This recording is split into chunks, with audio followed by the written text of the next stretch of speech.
Ya, tadi kita dengarkan keterangan pers dari Prabowo Subianto, calon presiden dari Koalisi Indonesia Maju, di mana akan berjanji menciptakan suasana politik yang sejuk dan juga damai di 2024 mendatang.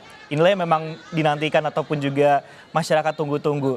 Kalau bisa sampai nantinya pemilihan presiden pada 14 Februari mendatang, suasananya tetap terjaga dan juga aman seperti itu.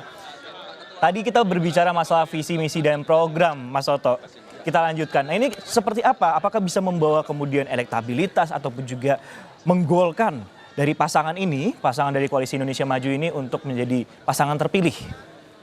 Pendekatan rasional yang tadi saya katakan. Tapi kalau kita bicara misalnya angka ya, pertumbuhan ekonomi pasti akan sama. Semuanya bicara di 7%. Mungkin akan ada agak nekat di angka di atas 7% atau 8%. Bagaimana menurunkan angka-angka tersebut dalam konteks kebijakan juga tidak bisa jauh berbeda. Angka penerimaan negara kita ketika berbicara pajak tentu saja pasti graduasinya itu tidak akan berbeda. Terkait dengan gradasinya tidak akan berbeda di antara semua calon yang ada. Nah, yang akan menjadi faktor pembeda adalah pertama ketika nanti acara debat.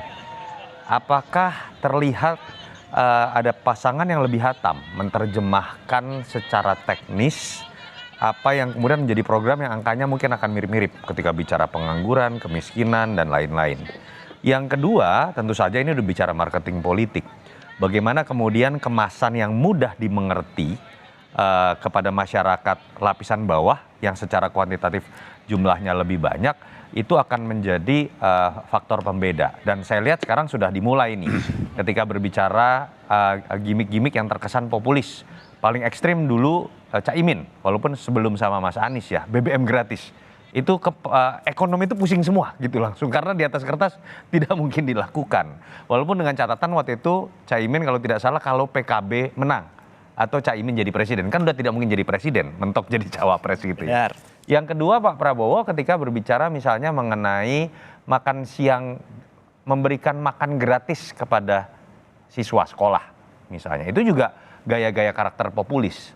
Mas Ganjar juga sama ketika berbicara mengenai gaji guru, walaupun bahasanya lebih halus, harapan dia di angka 10 sampai 30 juta. Itu juga jadi pertanyaan kalau buat para ekonom, ketiga-tiganya ini udah ngitung atau belum? APBN kita akan tercapai atau tidak? Tetapi balik lagi, waktu kampanye 75 hari. Orang tidak punya cukup waktu untuk melihat mana yang realistis atau tidak. Dan kalau bicaranya target elektoral, hal-hal yang bombastis ini bisa jadi faktor penentu. Terlepas kemudian ketika tidak tercapai apakah akan jadi sebuah hukuman atau tidak. Sayangnya pada masa Pak Jokowi ketika banyak sekali visi misi RPJMN yang tidak tercapai, memang kita tidak mendengar sebuah hukuman yang kemudian didapatkan oleh pemerintahan Jokowi.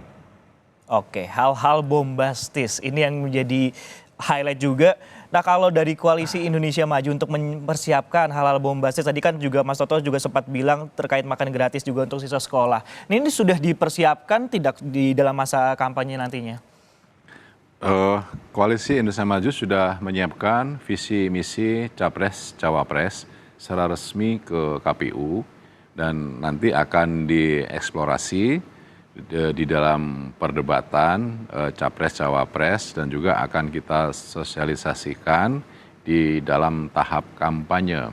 Intinya bahwa seluruh visi misi capres cawapres itu harus merujuk kepada Pancasila, Undang-Undang Dasar 45 dan tujuan bernegara.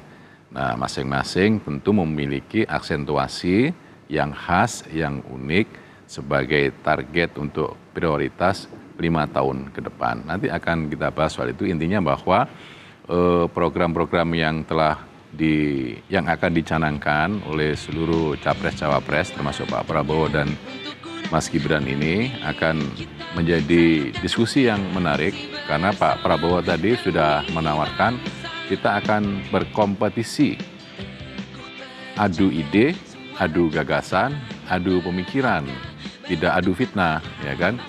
Makanya pengertian tentang definisi arti yang menyangkut soal politik dinasti itu juga perlu pelurusan juga kalau menurut saya, gitu kan.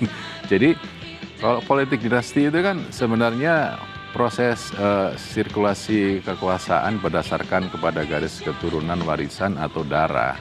Ini kita masuk dalam sistem demokrasi yang liberal, ya, di mana proses keterpilihan bukan dari penunjukan, tetapi dari proses pemilihan rakyat. Rakyat yang menentukan seluruh kandidat itu dipilih berdasarkan kepada kepentingan mereka. Kalau mereka yakin dapat menyuarakan aspirasi dan kepentingannya, maka akan memilih calon.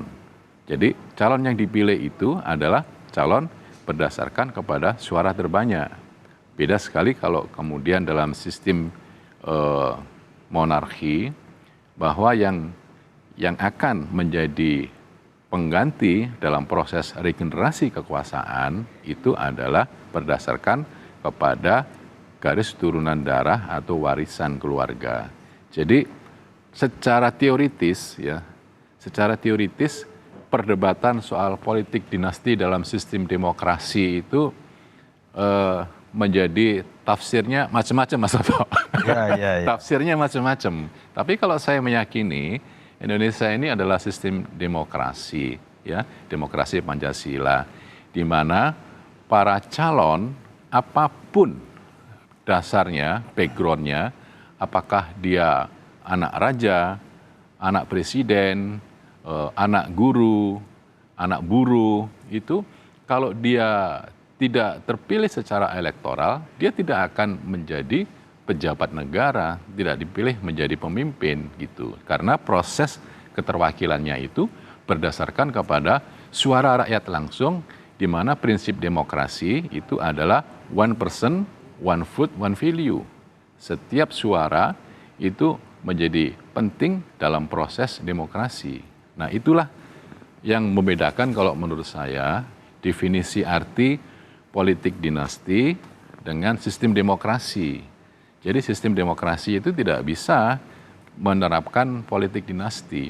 Dulu pernah, Mas Toto, undang-undang pilkada menerapkan tidak boleh anak, istri, mantu, suami untuk maju di pilkada. Kemudian digugat ke MK, MK mengabulkan gugatan itu bahwa ini menyangkut soal jabatan publik, ini adalah proses keterpilihan langsung oleh rakyat, bukan karena penunjukan, maka dibatalkanlah pasal itu. Karena setiap warga negara punya hak memilih dan dipilih, dan punya hak politik berdasarkan kepada konstitusi yang ada. Jadi memang menjadi tafsir ya, menjadi tafsir politik karena menyangkut soal lembaga yang lain. Padahal dalam sistem demokrasi itu pembagian kekuasaan, cabang-cabang kekuasaannya kan menurut teori kan ada di lembaga legislatif, eksekutif, yudikatif, masing-masing punya peran, fungsi, dan kewenangannya sendiri-sendiri. Dan dalam sistem demokrasi itu tidak dikenal proses penunjukan seperti dalam politik dinasti. Tapi ini adalah proses keterpilihan oleh rakyat. Tapi kemudian menjadi masuk pada tafsir politik, gitu.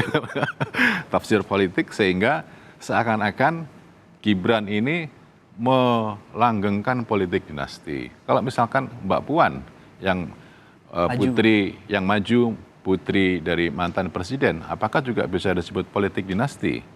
Atau kemudian AHY, ya kalau misalkan maju, apakah juga bisa disebut politik dinasti? Kenapa kemudian politik dinasti itu ditempelkan ke Mas Gibran? Nah, jadi cara pandang terhadap sebuah realitas itu juga harus menjadi telaah dalam mempersepsikan tentang definisi arti sesuatu. Jadi kalau sistem demokrasi tidak ada politik dinasti karena sistem pemilihannya langsung gitu loh. Jadi kalau kemudian seorang politisi, ayah ibunya politisi, keluarganya politisi, kalau kemudian anaknya adalah seorang politisi, apakah itu tidak boleh? Keluarganya bapak ibunya artis, kemudian menurunkan anaknya artis, apakah tidak boleh?